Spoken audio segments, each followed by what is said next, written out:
ಸ್ನೇಹಿತರೆ ನಮಸ್ಕಾರ. ಉಗ್ರ ಮಂಜು ಕಂಪ್ಲೀಟ್ ಆಗಿ ಬದಲಾಗಿದ್ದಾರೆ ಅಂತ ಹೇಳಿದ್ರೆ ನೀವು ನಂಬ್ತೀರಾ? ಖಂಡಿತವಾಗ್ಲೂ ನಂಬಲೇಬೇಕ್ರಿ. ಉಗ್ರ ಮಂಜು ಈ ಹಿಂದೆ ಇದ್ದಂಥ ರೀತಿಯಲ್ಲಿ ಇವತ್ತಿಗೆ ಸ್ವಲ್ಪನೂ ಕೂಡ ಇಲ್ಲ ಅನ್ನೋದು ನೂರಕ್ಕೆ ನೂರು ಸತ್ಯ. ಉಗ್ರ ಮಂಜು ಬಿಗ್ ಬಾಸ್ಗೆ ಬಂದಂಥ ಸಂದರ್ಭದಲ್ಲಿ ಮಹಾನ್ ಕುಡುಕನಾಗಿದ್ದ ಅನ್ನೋದನ್ನ ಅವರೇ ಒಪ್ಕೊಂಡಿದ್ದಾರೆ. ಸಂಜೆ ಆದರೆ ಸಾಕು ದಿನನಿತ್ಯ ಎಣ್ಣೆ ಹೊಡೆಯೋದು, ಸಿಗರೇಟ್ ಸೇಯೋದೇ ಇದೇ ಕಾಯಕವಾಗಿ ಹೋಗಿತ್ತು. ಸಿಗರೇಟ್ ಅಂತೂ ಬೆಳಗ್ಗೆಯಿಂದ ಸಂಜೆವರೆಗೆ ಸುಮಾರು ಆಗ್ತಿತ್ತು. ಬಟ್ ಎಣ್ಣೆ ಯಾವಾಗಲೂ ಕೂಡ ತೇಲುವಂಥ ರೀತಿಯಲ್ಲೇ ಇರ್ತಿದೆ. ಅದರಲ್ಲೂ ಕೂಡ ಸಂಜೆ ಆಯಿತು ಅಂತ ಹೇಳಿದ್ರೆ ಮುಗೀತು, ಕಂಪ್ಲೀಟಾಗಿ ಎಣ್ಣೆ.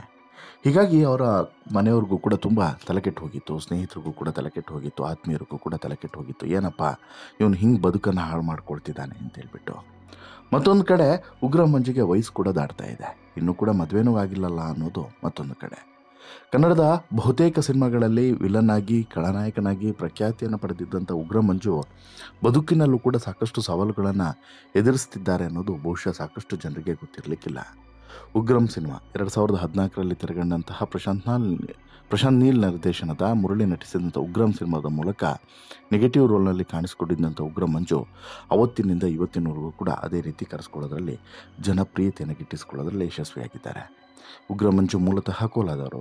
ಪ್ರಸ್ತುತ ಬೆಂಗಳೂರಿನಲ್ಲಿ ನೆಲೆಸಿರುವಂಥ ಇವರಿಗೆ 35 ವರ್ಷ ದಾಟಿ ಹೋಗಿದೆ. ಹೀಗಿದ್ರೂ ಕೂಡ ಮದುವೆ ಆಗಲಿಲ್ಲಪ್ಪ ಅನ್ನೋದು ದೊಡ್ಡದೊಂದು ಕೊರಗು ಇವರ ಮನೆಯವರಿಗೆ ಇದ್ದೇ ಇದೆ. ಈಗ ಆ ಕೊರಗು ನೀಗುವಂಥ ಸಮಯವೂ ಕೂಡ ಹತ್ತಿರ ಬಂದಿದೆ. ಅಸಲಿಗೆ ಉಗ್ರ ಮಂಜು ಕಂಪ್ಲೀಟಾಗಿ ಬದಲಾಗಿದ್ದಾರೆ. ಇದುವೇ ಇದಕ್ಕೆ ಸಾಕ್ಷಿ. ಕನ್ನಡದ ಜನಪ್ರಿಯ reality show big boss season 11ರ ಸ್ಪರ್ಧಿಯಾಗಿದ್ದಂಥ ಉಗ್ರ ಮಂಜು ಬಿಗ್ ಬಾಸ್ ಮುಗಿದ ಬಳಿಕ ಸಂಪೂರ್ಣ ಬದಲಾಗಿ ಹೋಗಿದ್ದಾರೆ.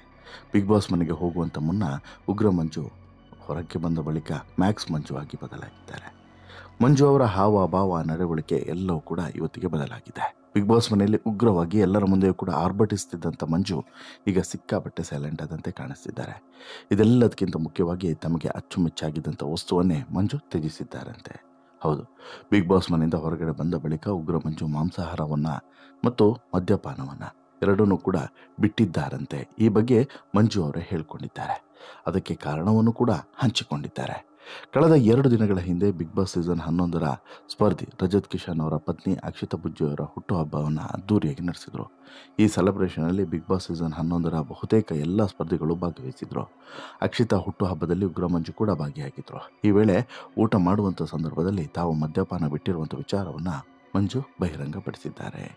ಹೌದು, ಮುಕ್ಷಿತಾ ಪೈ ಜೊತೆಗೆ ಊಟ ಮಾಡ್ತಾ ಮಾತನಾಡಿದಂಥ ಉಗ್ರ ಮಂಜು, ನಾನ್ ವೆಜ್ ತಿನ್ನೋದನ್ನು ಹಾಗೂ ಡ್ರಿಂಕ್ಸನ್ನು ಬಿಟ್ಟಿದ್ದೀನಿ. 48 ದಿನ ತಾಯತವನ್ನು ಕಟ್ಟಿಸ್ಕೊಂಡಿದ್ದೇನೆ. ಅದಕ್ಕೆ ನನ್ನ ತಂಗಿ ಹೇಳ್ತಾ ಇದ್ರು, ಮುಖ ಬ್ರೈಟ್ ಆಗಿದೆ, ಗ್ಲಾಮರ್ ಬಂದಿದೆ ಅಂತ ಹೇಳ್ಬಿಟ್ಟು. ಮಂಜು ಈ ರೀತಿ ಹೇಳಿಕೆ ನೀಡುವುದನ್ನು ಸಾಮಾಜಿಕ ಜಾಲತಾಣದಲ್ಲಿ ಸಿಕ್ಕಾಪಟ್ಟೆ ವೈರಲ್ ಮಾಡಲಾಯಿತು. ಬಿಗ್ ಬಾಸ್ಗೆ ಹೋಗುವಂಥ ಮುಂಚೆ ಉಗ್ರ ಮಂಜು ಮದ್ಯಪ್ರಿಯರಾಗಿದ್ದರು. ಅವರಿಗೆ ಮದ್ಯದ ಮೇಲೆ ಎಷ್ಟು ಪ್ರೀತಿ ಇದೆ ಅನ್ನೋದಕ್ಕೆ 2 ಬಾರಿ ಬಿಗ್ ಬಾಸ್ ವೇದಿಕೆಯ ಮೇಲೆ ಮದ್ಯದ ಬಾಟಲಿಗಳು ವಿಶೇಷವಾಗಿ ಪ್ರಚಾರವನ್ನು ನಡೆಸೋದು ಕೂಡ ತಮಾಷೆಯಾಗಿ ಹಾಕಲಾಗಿತ್ತು. ಅಷ್ಟರ ಮಟ್ಟಿಗೆ ಮಂಜು ಮದ್ಯಪ್ರಿಯನಾಗಿದ್ದ.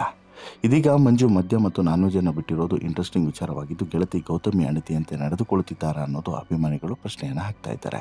ಯಾಕಂದರೆ ಗೌತಮಿ ಜಾಧವ್ ಕೂಡ ಮಾಂಸಾಹಾರವನ್ನು ತಿನ್ನೋದನ್ನು ಬಿಟ್ಟಿದ್ದು, ಅವರು ಕೂಡ ಈಗ ಸಂಪೂರ್ಣ ಸಸ್ಯಾಹಾರಿಯಾಗಿದ್ದಾರೆ.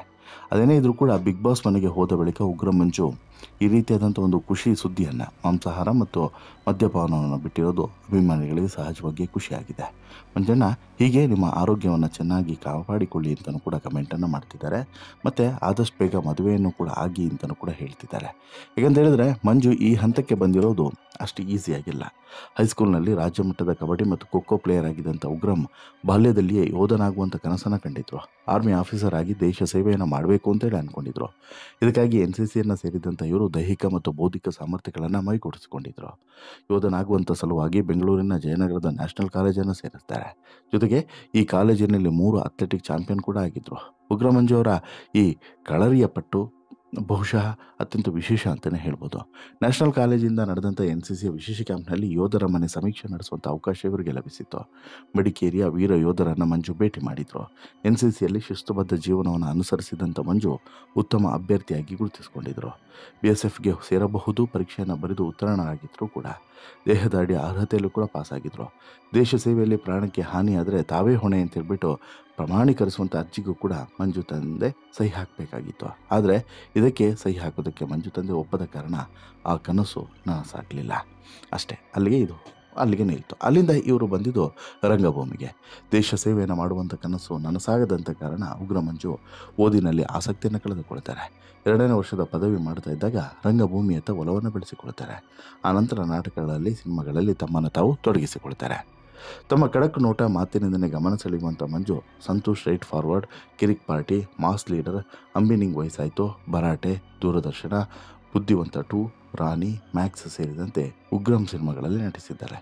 ಉಗ್ರಂ ಮಂಜು 2014ರಲ್ಲಿ ಉಗ್ರಂ ಸಿನಿಮಾದಲ್ಲಿ ನಟಿಸಿದ್ದೇ ಒಂದು ದೊಡ್ಡ ಟ್ರೇಡ್ ಮಾರ್ಕ್ ಸೆಟ್ ಆಯಿತು. ಅದಾದ ಬಳಿಕ ಈಗ ಈ ಸುದೀಪ್ ಅವರು ಅಭಿನಯಿಸಿದಂಥ ಮ್ಯಾಕ್ಸ್ ಸಿನಿಮಾ ಯಾವಾಗ ರಿಲೀಸ್ ಆಯಿತು ನೋಡಿ, ಆ ಸಿನಿಮಾ ರಿಲೀಸ್ ಆದ ಬಳಿಕ ಕಳೆದ ವರ್ಷ ಮ್ಯಾಕ್ಸ್ ಮಂಜು ಅಂತಲೂ ಕೂಡ ಈಗ ಪಾಪ್ಯುಲಾರಿಟಿಯನ್ನು ಗಿಟ್ಟಿಸ್ಕೊಂಡಿದ್ದಾರೆ. ಬಿಗ್ ಬಾಸ್ ಸೀಸನ್ 11ರಲ್ಲಿ 15ನೇ ಸ್ಪರ್ಧಿಯಾಗಿ ಪ್ರವೇಶವನ್ನು ಮಾಡಿದಂತಹ ಮಂಜು ಟ್ರೋಫಿಯನ್ನು ಗೆಲ್ಲುವಂಥ ಹಾಟ್ ಫೇವರೆಟ್ ಸ್ಪರ್ಧಿಗಳಲ್ಲಿ ಒಬ್ಬರಾಗಿದ್ದರು. ಆದರೆ ಕೆಲವೊಂದು ತಪ್ಪು ನಿರ್ಧಾರಗಳಿಂದ ಮಂಜುಗೆ ಆ ಟ್ರೋಫಿ ಮಿಸ್ ಆಯಿತು ಅಂತಲೇ ಕೇಳ್ಬೋದು. ಆದರೆ ಮಂಜು ಹೊರಗಡೆ ಬಂದ ಮೇಲೆ ಇಷ್ಟರ ಮಟ್ಟಿಗೆ ಬದಲಾಗ್ತಾರೆ ಅಂತೇಳ್ಬಿಟ್ಟು ಯಾರೂ ಕೂಡ ಅಂದ್ಕೊಂಡಿರಲಿಲ್ಲ. ಮಂಜು ಜೀವನದಲ್ಲಿ ಆದಂಥ ಒಂದೊಂದು ವಿಶೇಷತೆಗಳು ಕೂಡ ಈಗ ಗಮನವನ್ನು ಸೆಳೀತಿದ್ದಾವೆ. ಮಂಜು ಇಷ್ಟೊಂದು ಬದಲಾವಣೆ ಆಗೋದು ಕಾರಣ ಏನು? ಜೊತೆಗೆ ಎಷ್ಟು ದಿನಗಳ ಕಾಲ, ಈಗ 48 ದಿನಗಳ ಕಾಲ ತಾಯ್ತವನ್ನು ಕಟ್ಟಿಸ್ಕೊಂಡಿದ್ದಾರೆ. ಅಷ್ಟು ದಿನಗಳ ಕಾಲ ಮಾತ್ರನ, ಅದಾದಮೇಲೆ ಏನು ಮಾಡ್ತಾರೆ? ಅದು ಈಗಿರುವಂಥ ಪ್ರಶ್ನೆ.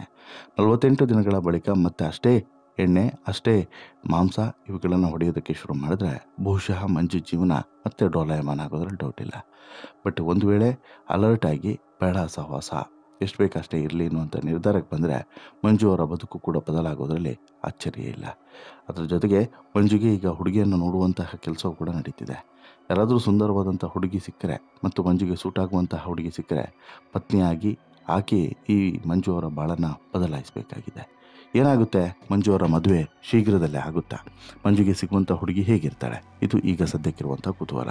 ಬಟ್ ಇಂಟ್ರೆಸ್ಟಿಂಗ್ ಏನು ಅಂತ ಹೇಳಿದ್ರೆ, ಮಂಜು ಈ ಎಣ್ಣೆ ಬಿಟ್ಟಿರೋದು, ಮಾಂಸಾಹಾರವನ್ನು ಬಿಟ್ಟಿರೋದು, ಇದರಲ್ಲಿ ಸುದೀಪ್ ಅವರ ಮೆಚ್ಚುಗೆಯ ಮಾತುಗಳು ಕೂಡ ಇದ್ದಾವೆ ಅನ್ನೋದು ಗೊತ್ತಾಗಿದೆ. ಮಂಜು ಅವರ ಈ ನಿರ್ಧಾರವನ್ನು ಕೇಳಿ ಸುದೀಪ್ ಅವರು ಕೂಡ ಬೆನ್ನು ತಟ್ಟಿದ್ದಾರೆ. ಗುಡ್, ಈ ಎಣ್ಣೆ ತಗೋ, ಬಟ್ ಲಿಮಿಟಲ್ಲಿರಲಿ. ಡೈಲಿ ಹೋಗಿ ಕ್ವಾರ್ಟರ್ಗಟ್ಟಲೆ ಕುಡಿಯೋದು ಇವೆಲ್ಲವನ್ನು ಕೂಡ ಮಾಡಬೇಡ ಅನ್ನುವಂತಹ ಸಲಹೆಯನ್ನು ಕೂಡ ಕೊಟ್ಟಿದ್ದಾರೆ ಅನ್ನೋದು ಗೊತ್ತಾಗಿದೆ. ವಾಟ್ ಎವರ್ ಮುಂದೇನಾಗುತ್ತೆ ಕಾದು ನೋಡಲೇಬೇಕು. ಮಂಜು ಎಷ್ಟು ದಿನ ಇದೇ ರೀತಿ ಎಣ್ಣೆಯನ್ನು ತ್ಯಜಿಸಿ ಜೀವನವನ್ನು ಸಾಗಿಸ್ತಾರೆ, ಕಾದು ನೋಡೋಣ. ನಿಮಗೆ ಅನಿಸುತ್ತೆ ಸ್ನೇಹಿತರೆ ಈ ಎಲ್ಲ ಬೆಳವಣಿಗೆಗಳ ಬಗ್ಗೆ ನಿಮ್ಮ ಅಭಿಪ್ರಾಯ ಏನು? ದಯವಿಟ್ಟು ನಿಮ್ಮ ಅಭಿಪ್ರಾಯನ ಕಮೆಂಟ್ ಮಾಡಿ ತಿಳಿಸಿ. ಜೊತೆಗೆ ಈ ಸ್ಟೋರಿ ಇಷ್ಟ ಆಯಿತು ಅಂತ ಹೇಳಿದ್ರೆ ಲೈಕ್ ಮಾಡಿ, ಶೇರ್ ಮಾಡಿ, ಚಾನಲ್ಗೆ ಸಬ್ಸ್ಕ್ರೈಬ್ ಆಗೋದನ್ನು ಮರಿಬೇಡಿ. ಧನ್ಯವಾದ.